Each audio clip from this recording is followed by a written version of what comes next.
And here are my closing statements.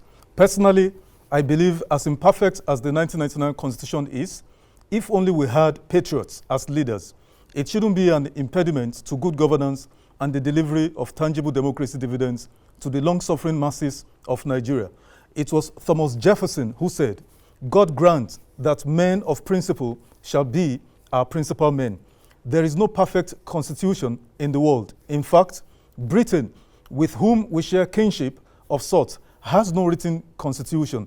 Also, the oldest written constitution, the United States Constitution, enacted in 1787, almost 235 years ago, has been amended just 27 times as they, and I quote, continue to seek a more perfect union, end of quote.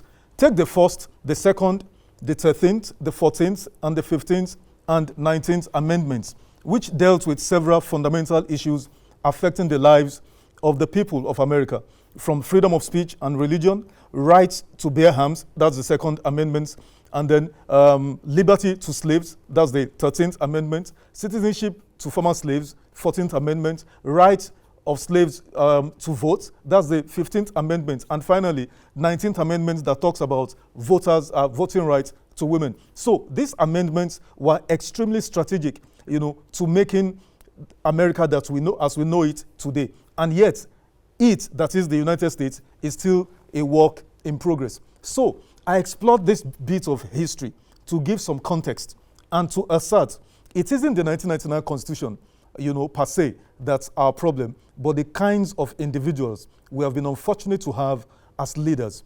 We have had and still have a preponderance of unprincipled men as leaders. Now, let's be honest with ourselves. This democracy isn't working.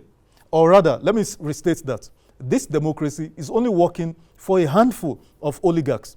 And sadly, that's not what we signed on to, in 1998, when the military succumbed to the strident resistance and agitations of democracy activists, some of whom, sadly, paid the supreme price. What we have on our hands currently is a situation of state capture by a few individuals, either in or out of government.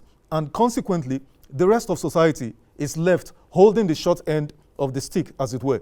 A situation where political office holders and personnel of ministries, departments, and agencies consume over 70% of total annual budgetary provisions, rather than provide critical services to the populace. This is nothing, but the criminal mismanagement of our nation's resources. To be honest, this tragic state of affairs can simply not continue.